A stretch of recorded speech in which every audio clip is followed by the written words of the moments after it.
If you're new to real estate investing, the thought of making an offer and filling out the paperwork and writing a contract can seem daunting. Thoughts of messing up or forgetting something can be debilitating. That's how I felt when I first got started in real estate 20 years ago. I'll never forget my first deal. The seller had to help me fill out the contract because I had no idea what I was doing. But honestly, once you understand the mechanics of what's included in a contract, and after a little bit of practice, it's actually not that hard. So on this video, I'm going to show you the 10 most important clauses or terms to include when making a written offer on your first investment property. But first, if you're new here, my name is Jerry Norton. I make millions of dollars a year wholesaling and flipping houses. And here on my YouTube channel, I show you how to do the same. So if you want to be a flipping genius like me and live your dream life, subscribe to my channel and watch my videos. Making offers is the lifeblood to your real estate investing business. The more offers you make, the more deals you'll get, and the more money you'll earn. For that reason, making offers needs to become second nature. You need to be able to do it in your sleep. I did a video where I show how to make 100 offers a month like clockwork in a fraction of the time. Now I'll put the link to that video in the description below so you can watch it later.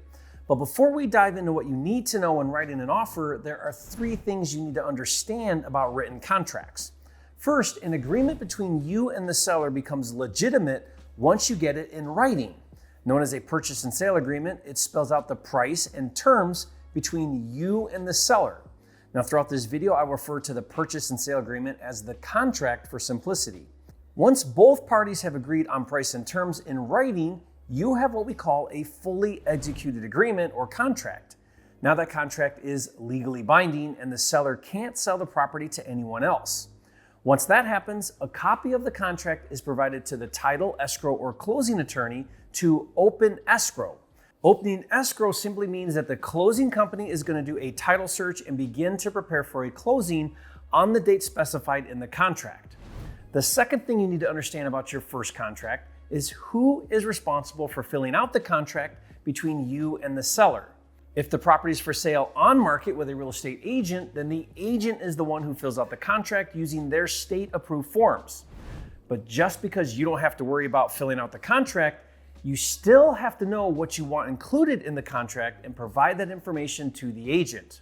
And I call the details of your offer an agent offer sheet. More on that in a minute.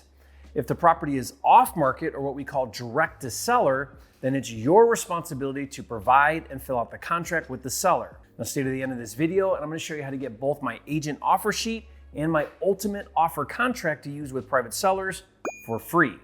Okay, the third thing to keep in mind when writing an offer on your first deal is that your offer may have contingencies. A contingency is simply a condition that must be met in order to proceed with purchasing the property. If that condition is not met, you are not obligated to move forward with the deal. For example, you may be making an offer on a property that has a tenant who is behind on paying rent, and you want to buy the property only if the tenant leaves. So in your offer, you include a vacancy contingency, which states that the tenant must vacate the property by closing.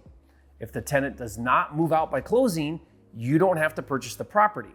Now in a minute, I'll cover a few important contingencies when making offers on investment properties. Okay, so now let's break down the 10 most important things you need to include when writing an offer to buy your first investment property. Now, the very first thing you need to include on a written offer is your name and address as the buyer on the contract. Now, you may be wondering what name and address to use. One of the most common questions I get asked all the time is if you need to set up an entity like an LLC before you attempt to do your first deal. And the answer is no. You can just use your personal name. Now, having said that, I think it's a good idea to set up an LLC beforehand for 5 specific reasons. First, contracting a property in your name, even if you plan on wholesaling it, exposes you to some liability. If you get sued, you could personally be liable because the contract is in your personal name.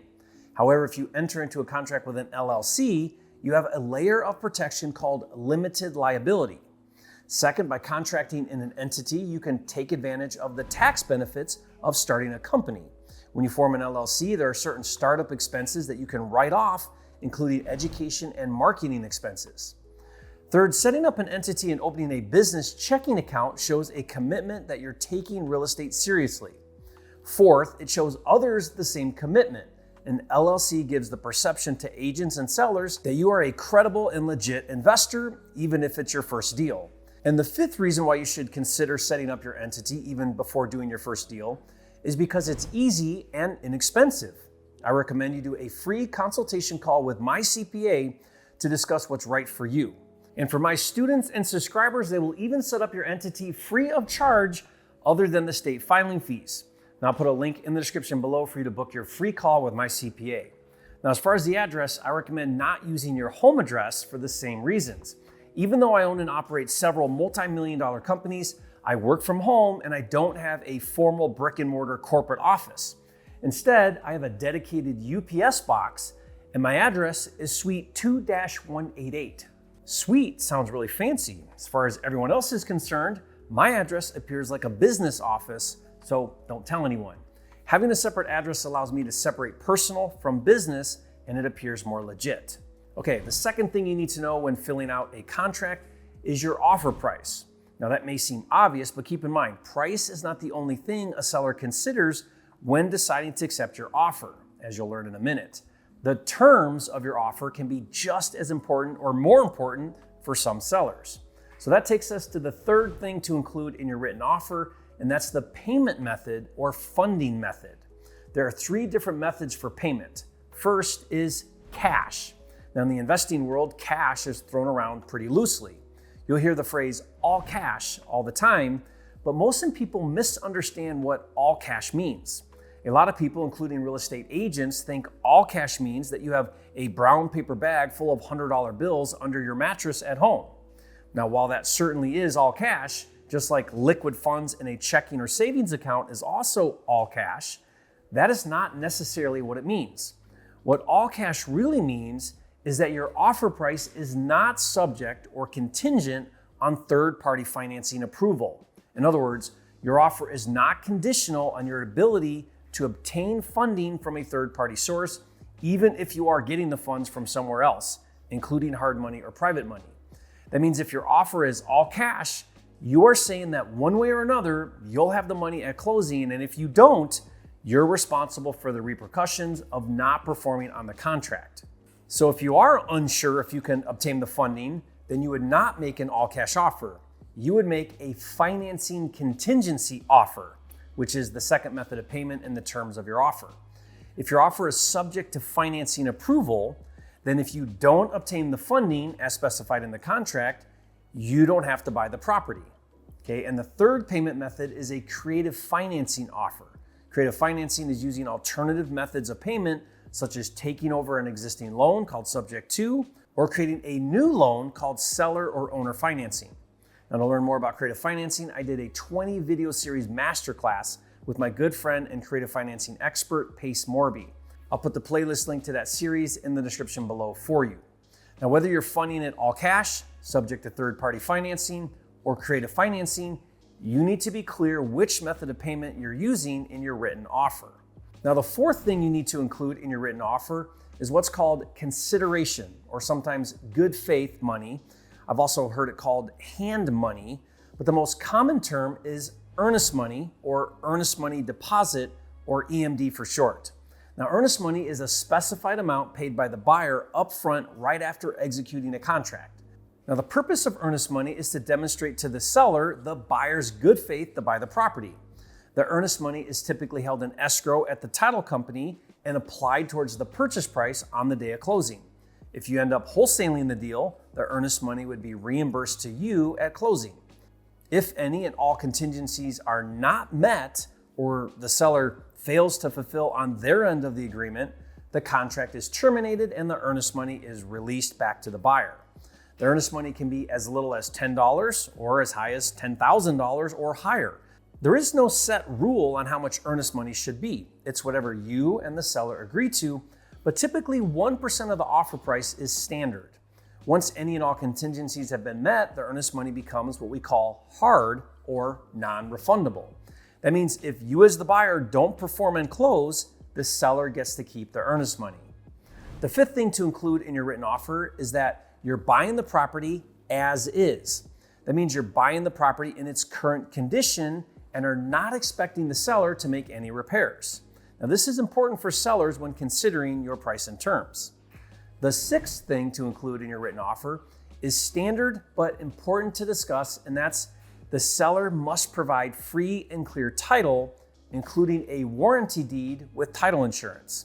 That means the seller of the contract is the rightful owner of record and the property is free of any liens or encumbrances. If there is a mortgage lien, it must be paid off from the seller's proceeds at closing. If there are unpaid property taxes, HOA fees, mechanic liens from contractors, or anything that clouds title, it must be taken care of by the seller at closing. Now, as of this recording, I'm in the process of buying a property in Fort Lauderdale, Florida, and during the title search, it was discovered that there are city code violations on the property that must be satisfied. I informed the seller that she must take care of them prior to closing. Okay, the seventh thing you should consider in your written offer is an inspection contingency. An inspection contingency gives you the opportunity to inspect the property either formally by hiring a third-party inspector or informally by visiting the property yourself or with a contractor. And since your offer already factored in obvious repairs, the inspection contingency should be for big ticket items like a structural issue. And if during the inspection time you discover issues about the property that were not previously disclosed, you can ask the seller for a price reduction or back out of the contract and get your earnest money released.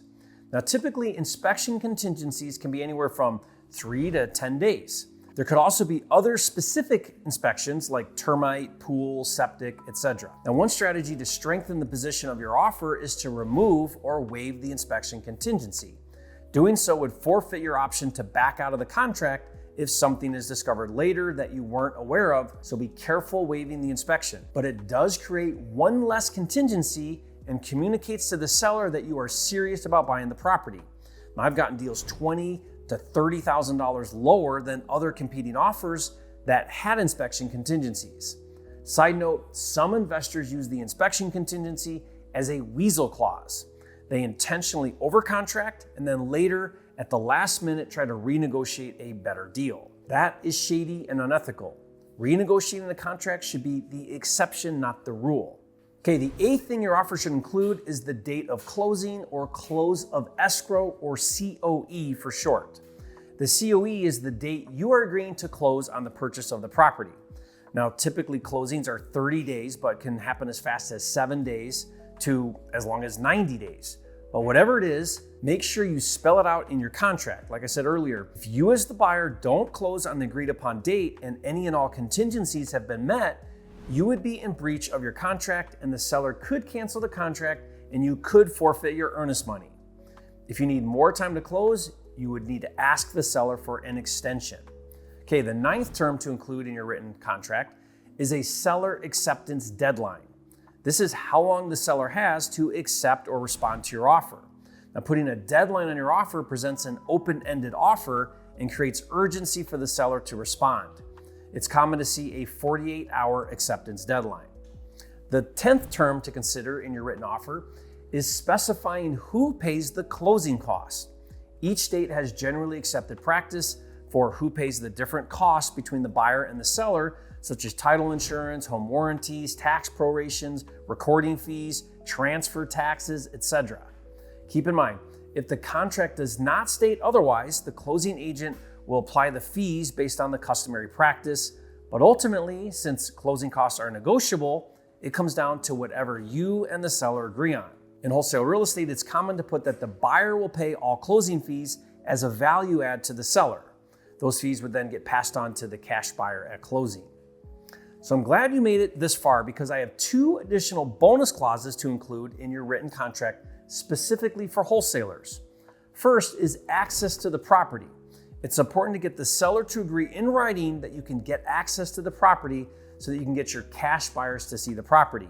If it's vacant, I'll add to my written contract, seller agrees to give buyer unrestricted access via a contractor lockbox. That means you can go see the property without consent from the seller. If the property is occupied, then add to your written offer, seller to give buyer access with 24-hour notice. Without having that in writing, you may have an owner or tenant unwilling to let you access the property. The second wholesaler-specific clause to put in your written offer is that you get to decide who the title, escrow, or closing attorney is that performs the closing. This ensures you are using a wholesaler-friendly closing company. To avoid having an issue wholesaling your deal, add to your written contract, seller agrees to close with buyer's title company or closing attorney of choice. And to help you with your first deal, or your 100th deal for that matter, be sure to get my agent offer sheet for making written offers on listed properties, and get my ultimate purchase and sale agreement used to contract investment properties to buy or wholesale. I've been updating and perfecting my contracts for 20 years now, and I'll give them to you for free. I'll put the free download links in the description below for you. But even better is my all-inclusive deal management software system called Flipster.